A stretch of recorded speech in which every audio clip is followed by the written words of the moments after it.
Créditer l'autre de son amour. La question de se sentir aimé peut se vivre dans deux sens. La manière dont vous vous sentez aimé par l'autre et la manière dont vous vous sentez aimer l'autre.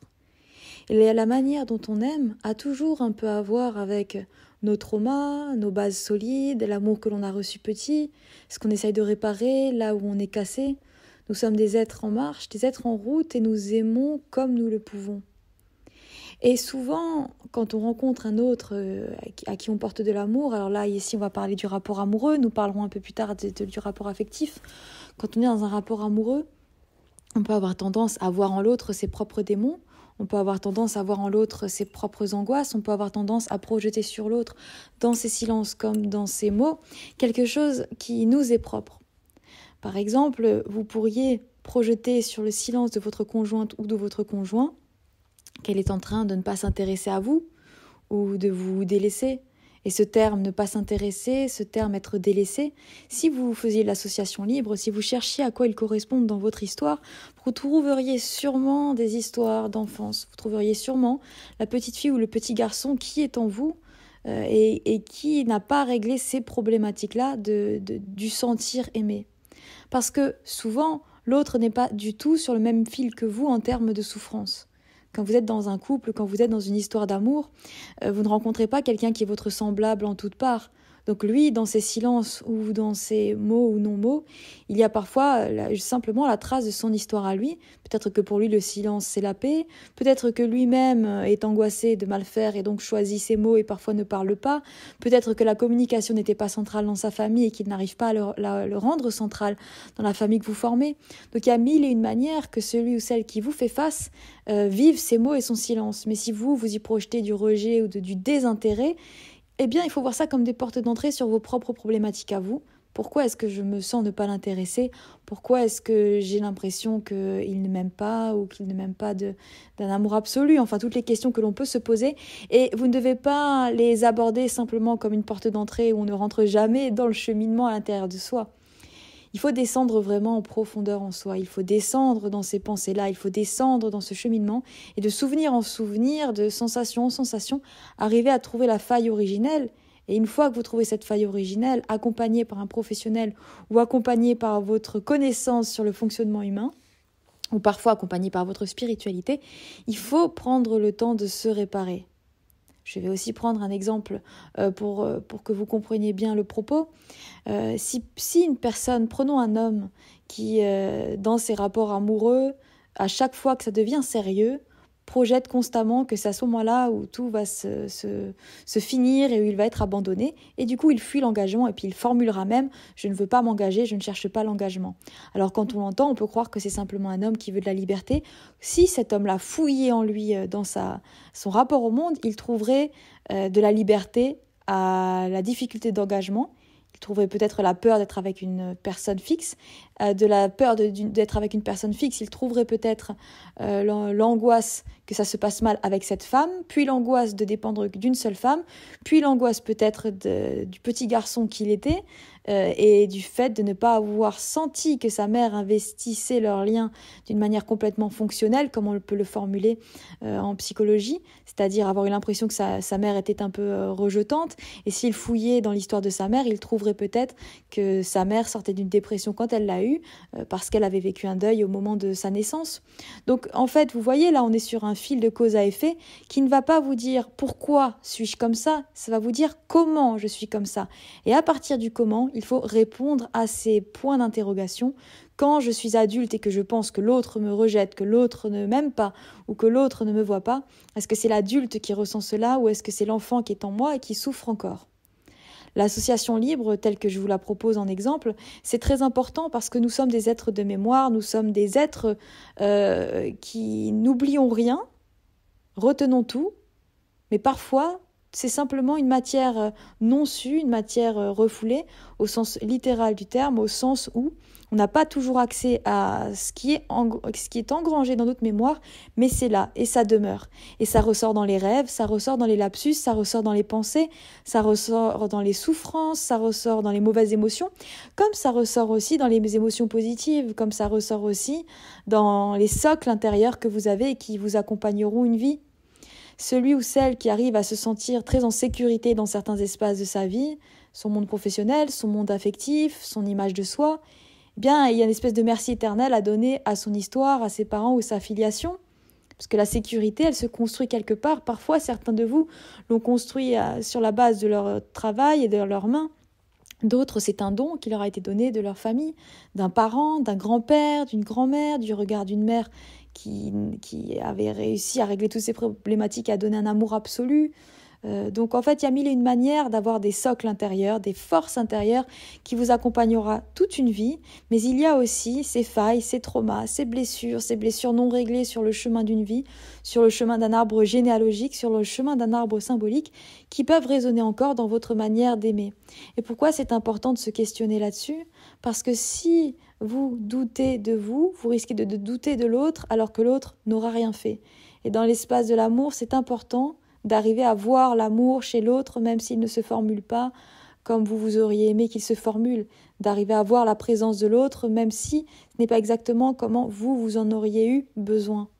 On donne parfois ce qu'on a besoin soi-même, et on arrive parfois à donner ce que l'on est sûr que l'autre aurait besoin, parce que soi-même on s'est senti un jour dans le besoin.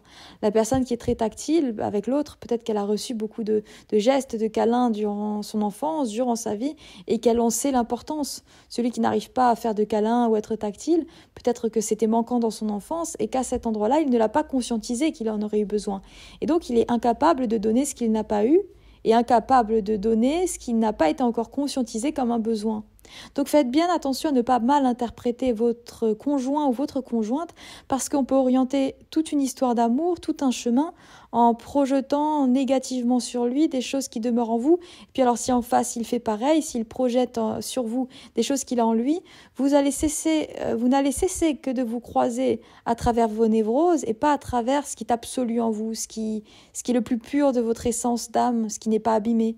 C'est très important d'arriver à rencontrer l'autre d'âme à âme, dans quelque chose d'essentiel, dans quelque chose de profond et d'absolu, qui ne fait pas partie des névroses, des traumas, et de ce qui a pu vous toucher ou vous façonner dans votre vie de manière douloureuse. Et donc, la manière dont vous allez renvoyer à l'autre « je crois en ton amour, je crois en toi, je crois dans le fait que tu m'aimes », c'est fondamental. Parce que dans cette manière de vivre l'amour, dans cette manière de comprendre que c'est important que l'autre comprenne que vous vous sentez aimé, eh bien vous construisez une terre solide. C'est la même terre solide que tout enfant devrait recevoir dans son enfance. Dans l'enfance, il est très important que l'enfant se sente aimé, mais sente aussi que ses parents se sentent aimés. C'est un amour mutuel, c'est une forêt d'amour qui se construit dans les deux sens. L'amour amoureux doit être pareil. Il faut que vous arriviez à transmettre à votre conjoint ou à votre conjointe que vous vous sentez aimé, que si parfois vous avez des interrogations, ce n'est pas le fruit du couple, mais ça peut être le fruit de votre histoire, que vous arrivez à voir qui vous fait face, que vous le voyez, que vous aimez comme il vous aime, que vous comprenez comme il vous aime.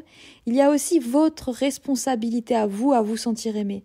Ce n'est pas que l'autre qui doit constamment vous rassurer. C'est aussi vous devez trouver les forces en vous de vous sentir aimé et de vous libérer de la dépendance, d'avoir constamment besoin d'être rassuré, surtout que vous avez besoin d'être rassuré là où vous avez eu mal. Et si vous avez un conjoint ou une conjointe qui est capable de le faire, c'est très bien, vous pourrez passer une vie tranquille à être rassuré. Mais si votre conjoint ou votre conjointe n'y arrive pas pour une raison ou pour une autre, c'est dommage de rester dans la souffrance alors que vous avez les clés intérieures. Vous avez les clés intérieures pour vous rassurer vous-même et vous rassurer vous-même. C'est offrir un cadeau à votre conjoint, celui de l'amour absolu, celui de se sentir aimé et de valider l'amour et de valider que celui qui vous voit est un être d'amour qui vous donne un amour pur que vous comprenez, que vous entendez. Et comme je le dis souvent, le doute engendre le doute, mais la confiance crée la confiance. Et on ne peut pas demander à l'autre d'être une terre solide si on ne travaille pas sur soi pour être une terre solide. Et d'ailleurs, la terre la plus solide qui soit, le socle le plus solide qui soit, c'est souvent une alchimie entre deux personnes, ou entre plusieurs personnes, ou entre une famille. Donc vous avez votre rôle à jouer, vous avez votre responsabilité dans votre manière de vous sentir aimé et dans votre manière d'aimer l'autre. Et ceci est vrai aussi dans les mondes affectifs plus général, dans votre famille, avec vos enfants, avec vos parents, avec vos amis, avec vos proches. Si vous doutez constamment d'eux en revivant des traumas de la petite enfance, ils vont m'abandonner, ils ne m'aiment pas, je n'intéresse personne, je ne suis pas entouré, vous êtes simplement en train de vous faire baigner dans la même eau stagnante qui n'a pas été épurée de la petite enfance. Or, il vous faut un fleuve qui passe en vous, de l'eau qui passe en vous, que vous sentiez une nouvelle eau à chaque fois, une nouvelle rivière, un océan en vous qui est fait de décisions, de choix, de lucidité, de conscience de l'autre et qui doit s'affranchir de vos douleurs à vous que vous avez pu vivre dans l'enfance. Et quand je dis conscience de soi, conscience de l'autre, c'est parce qu'on fait un grand cadeau à l'autre quand on le voit vraiment comme il est et quand on ne projette pas sur lui ce qu'on a en soi. Vous avez sûrement vécu, vous, des relations où ça pouvait être compliqué, qu'on pense constamment de vous, que vous êtes en train de faire quelque chose de mal, ou que vous êtes en train de ne pas assez vous occuper de quelqu'un qui aurait pu vous faire ce reproche. Les reproches sont souvent difficiles à gérer. Alors parfois, ils sont difficiles à gérer parce qu'ils sont véridiques et il faut faire mieux. Et parfois, et c'est très souvent le cas, les reproches sont difficiles à gérer parce qu'ils disent bien plus de la souffrance de l'autre que de soi-même. Et c'est difficile de se dire que malgré soi, on fait souffrir l'autre. Et pour remédier à ça, on a tous une responsabilité de lucidité. Responsabilité par rapport à qu'est-ce que j'ai en moi, qu'est-ce que je projette sur l'autre. Responsabilité de prendre conscience de l'autre et de son histoire, qu'est-ce qu'il projette sur moi et comment je peux l'aider. En aidant l'autre, on s'aide. Et en s'aidant soi-même, on aide l'autre. Parce que si vous avez quelqu'un, même un enfant, qui vous répète constamment « tu m'aimes pas », si vous lui répétez uniquement que « je t'aime », vous allez le rassurer l'espace d'un moment, mais vous n'allez pas comprendre ou réparer ce qui est en train de se passer. Il faudrait, dans ce cas de figure, il s'agit d'un de vos enfants, qu'il y ait une question qui suit « je t'aime », qu'est-ce qui fait que tu doutes que je t'aime ? Puis l'enfant vous parlera et vous pourrez alors lui donner un socle, vous pourrez alors lui répondre. Et là où l'enfant a des réponses, il n'imagine plus. Il a une clé, il a une réponse, il ne se pose plus la question. Les questions d'adultes que nous nous posons aujourd'hui sont en fait des questions d'enfants à jamais non répondues. C'est des questions de votre enfance où vous n'avez pas eu de réponse et vous n'avez pas eu les clés. Et vous êtes, pour ainsi dire, errant dans votre vie d'adulte à chercher ces clés, très souvent en l'autre, mais il faut d'abord les trouver en soi. Il faut d'abord se créditer que vous êtes un être aimable au sens propre du terme, vous êtes un être intéressant, vous êtes un être qu'on ne peut pas abandonner et que donc si vous ressentez l'abandon, le désintérêt ou ce type de sensation, il faut d'abord chercher en vous qu'est-ce qui a créé cette faille, qu'est-ce qui a créé cette illusion. Parce que peut-être que pendant votre enfance, ce n'était pas une illusion, peut-être que vous l'avez vraiment vécu comme réel, mais est-ce que c'était réel ? Il y aura toujours un point d'interrogation. Aussi longtemps qu'on peut remonter dans un arbre généalogique, on n'a pas toute la réponse à notre question. Une mère dont vous ne vous êtes pas senti profondément aimé, c'est peut-être en fait l'histoire de sa propre mère dont elle a reçu du rejet, qui est peut-être l'histoire de vos arrière-arrière-grands-parents qui auraient vécu un génocide, un père qui est mort et qui vous fait vous sentir abandonné. C'est peut-être l'histoire d'un père qui lui-même a mis du temps à ressentir l'amour de ses parents et il n'aura jamais rien pu vous en dire parce qu'il est mort et donc vous pensez que vous portez en vous que la mort de votre père mais vous portez aussi la difficulté de ce père-là à se sentir aimé par ses parents. Et donc vous voyez, on est d'un âge immense comme le dit Jung et on peut mettre beaucoup de temps à récupérer son histoire familiale, à récupérer des éléments qui pourraient nous permettre de nous comprendre mieux à un instant T, dans l'ici et le maintenant. Et parfois, on récupérera jamais ces éléments. C'est le cas de figure quand vous êtes quelqu'un qui n'avait plus son premier cercle, de celui avec qui vous avez grandi, quand les gens sont peut-être morts, ou peut-être vous n'avez pas connu l'un de vos parents, ou peut-être c'est des familles séparées. Vous n'avez peut-être pas réponse à toutes vos questions, et en fait, ce n'est pas grave, parce qu'on ne peut pas avoir tout le tableau de sa filiation, mais vous la portez en vous d'une manière ou d'une autre, par vos rêves, par votre inconscient et par votre mémoire, et c'est à partir de là que vous pouvez récupérer certaines choses de votre histoire pour trouver les clés et décider d'un maintenant et d'un ici plus en cohérence avec ce que vous décidez et où vous créditez l'autre de l'amour et où vous vous créditez d'un être que l'on aime et où l'abandon, le rejet et tous ces fantômes de l'enfance qui n'existent finalement que très peu dans l'âge adulte n'ont plus leur place pour exister. Lorsque vous serez rassuré, vous ne serez plus angoissé par l'autre et pour être rassuré, il ne faut pas attendre que ça vienne de l'autre. Trouvez en vous les clés de l'assurance de votre existence. Trouvez en vous les clés en étant dans le don, je donne, j'aime, je crée, plutôt que de l'attente passive de ce que l'autre a à vous offrir. Donnez pour recevoir, soyez rayonnant d'amour pour arriver à accepter que les autres aussi rayonnent leur amour, peut-être d'une autre manière que vous, mais il n'en demeure pas moins que c'est de l'amour.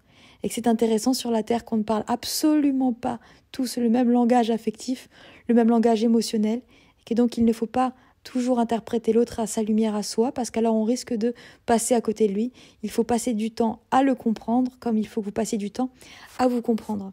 Voilà pour ce podcast sur la psychologie du confiant que je reprends cette année, et au mois le mois, nous allons cheminer à travers nos mouvements inconscients, à travers nos forces psychiques et à travers notre histoire d'être humain.